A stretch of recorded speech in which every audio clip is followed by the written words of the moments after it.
All right, welcome back. Today we're going to continue to talk about square roots and simplifying square roots, and today we're going to focus on square roots that are in fractions. The first thing I want to talk about is rationalizing denominators. If you remember, if we have something like the square root of 5, let's use that because that's in the first problem that we're going to do. The square root of 5, we consider that to be irrational. And irrational in math is generally something that we don't like.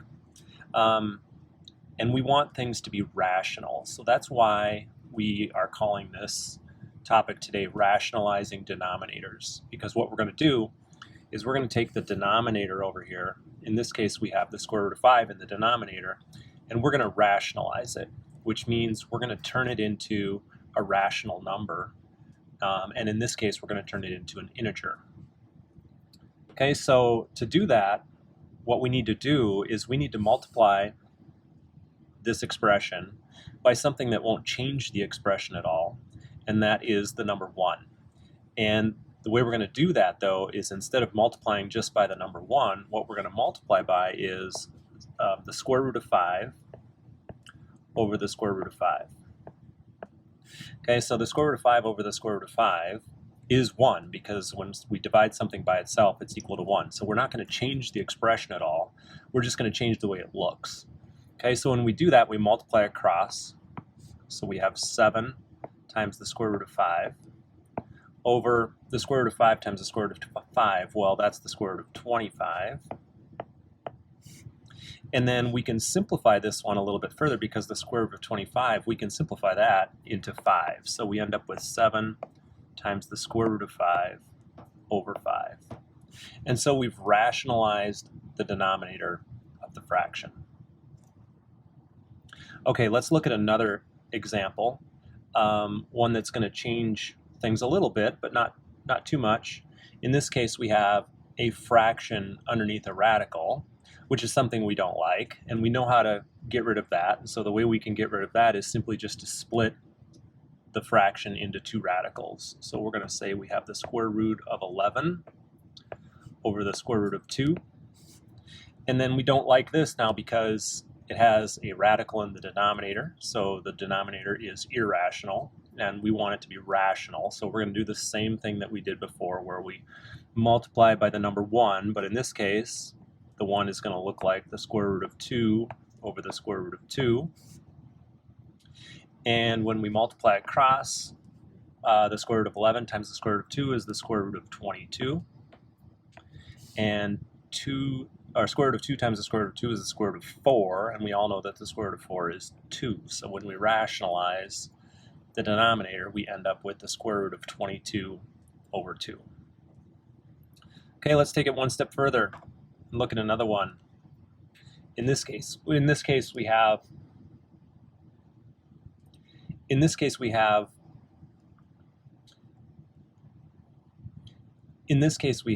radicals in both the numerator and the denominator, and then we have numbers outside of the radicals in the numerator and the denominator. So what we're going to have to do here is a little bit of extra work, but the first thing we always want to do when we look at these problems is to look at that radical in the denominator and determine if we can simplify it or not.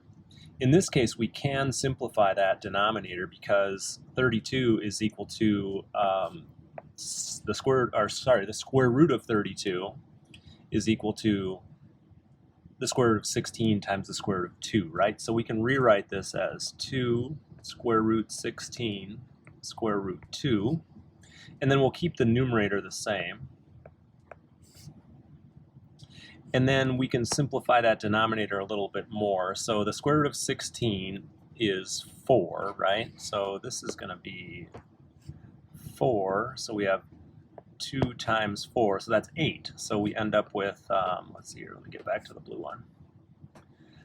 So we end up with 7 times the square root of 5 over, the 2 times 4 was 8, so we have 8 times the square root of 2. Okay, but now we're kind of back to where we were in the other two examples, where we have that radical in the denominator. We want to rationalize it, so we want to get rid of it. So we're going to multiply by 1 again, In this case, the 1 is going to be in the form of the square root of 2 over the square root of 2.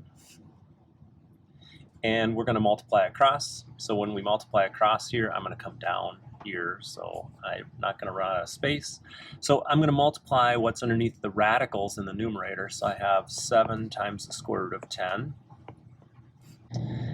So we have 7 times the square root of 10 in the numerator, and then in the denominator, we're going to have the square root of 2 times the square root of 2. Well, that's the square root of 4. So maybe I should write this one out. So we have 8 times the square root of 4. And the square root of 4 is 2. So we're going to have 8 times 2, which is 16. So we have 7 times the square root of 10 over 16. And since we can't simplify 7 divided by 16, we're done. We've rationalized the denominator.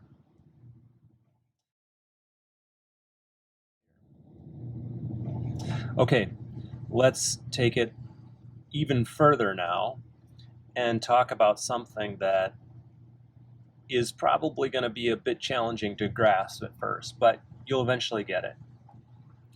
So we're going to rationalize again, and if we look at this example, we have 2 divided by 3 minus the square root of 5.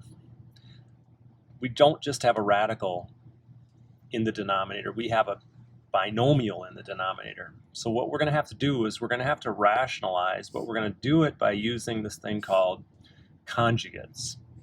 All right, and a conjugate is a fancy way of saying, hey, if I have a binomial in the denominator and it's 3 minus the square root of 5, I want to change it to 3 plus the square root of 5, and that's what we're going to use to rationalize. So I'm going to take this 3 minus the square root of 5, and I'm going to write it as 3 plus the square root of 5.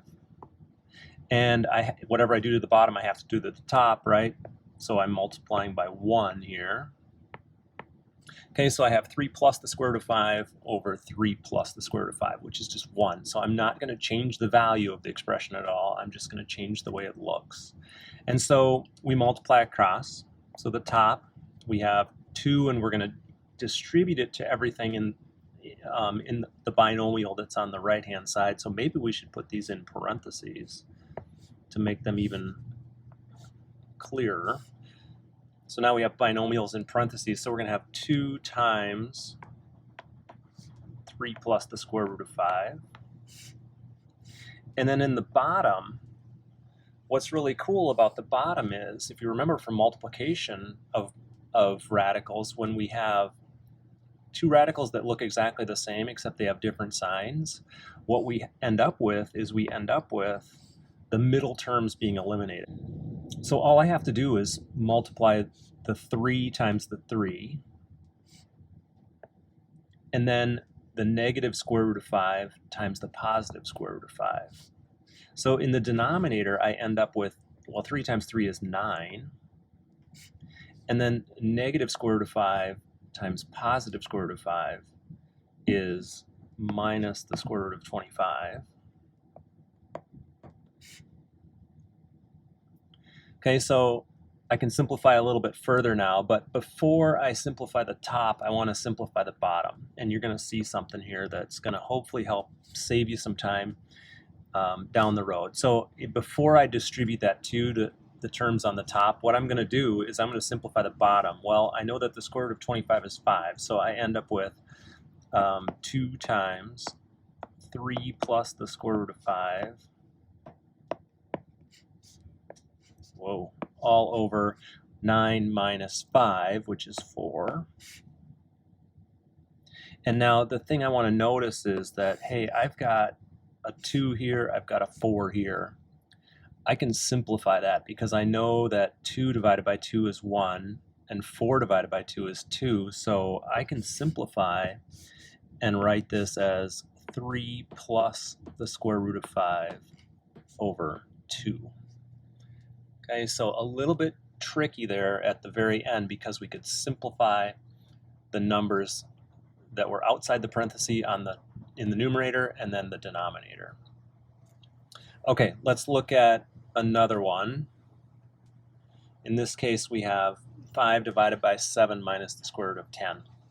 Okay, so we're going to do the same thing. We're going to take the denominator, we're going to switch the sign in the middle, and we're going to multiply the numerator and the denominator by it. So we have 7 plus the square root of 10 over 7 minus the square root of 10. Okay, parentheses are never a bad idea. I shouldn't say that. Sometimes they might be. But in this case, parentheses are a good idea because they remind us that we have to distribute. So we're going to have the 5 times the 7 plus the square root of 10 on the numerator. Whoops, that's not a 7 plus the square root of 10. And then in the denominator, remember in the denominator what's going to happen is we just have to multiply the 7 and the 7, and then the negative square root of 10. Whoops, I wrote it as negative square root of 10 down here too. We've got to fix that. So I'm going to write it as plus. Okay, so I'm going to multiply the 7 times the 7 and the negative square root of 10 times the positive square root of 10. So when I do that, 7 times 7 is 49. And negative square root of 10 times positive square root of 10 is negative 10. And then I can simplify this a little bit further. So I have 5 times 7 plus the square root of 10 all over 39, because 49 minus 10 is 39. And then in this case, the 5 and the 39, there's no relationship between them that I can simplify, so I want to just go ahead and distribute the 5 to the two terms in the binomial in the numerator. So I'm going to say 5 times 7 is 35. 5 times the square root of 10 is 5 times the square root of 10. And then I'll put that all over 39. There we go. Let me fix that. I don't like that. Oops. Come on, eraser. Work. 9. All right, there we go. One more. So we're going to go through one more example. And this one is a bit more challenging, but if you just remember the rules of radicals and multiplying binomials, you'll be just fine. So in this case, we have a binomial in both the numerator and the denominator, and we have radicals in both the numerator and the denominator. So what we're going to do, same thing that we've always done, we're going to multiply by the conjugate of the denominator. So we have 4 plus the square root of 2, so we're going to multiply by 4 minus the square root of 2 on both the numerator and the denominator. Parentheses, remember, never a bad idea.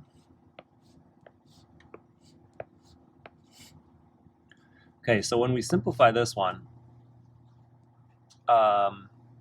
let's see, how do I want to do this?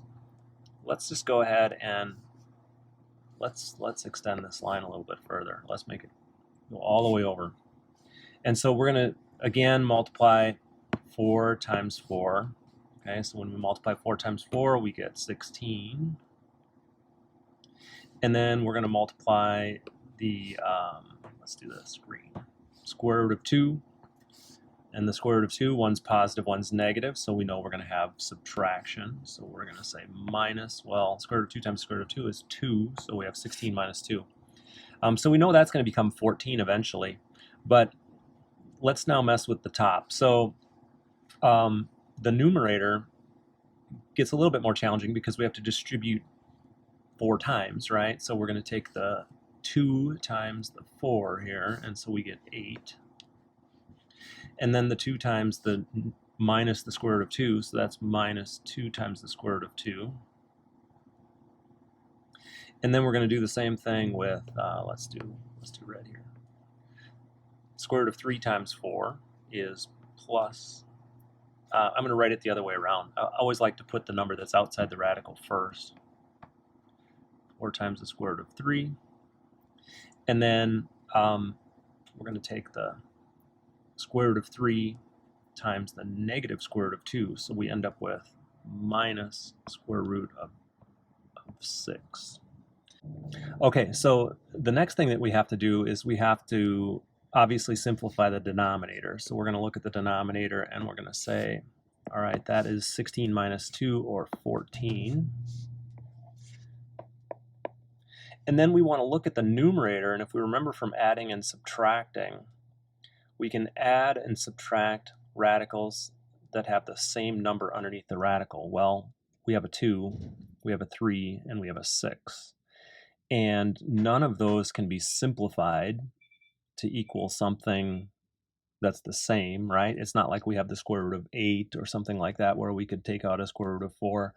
So all of these are unique. So none of these are like terms. So in this case, our answer is just going to be everything that we see in the numerator over 14. So we're going to have 8 minus 2 times the square root of 2 plus 4 times the square root of 3 minus the square root of 6.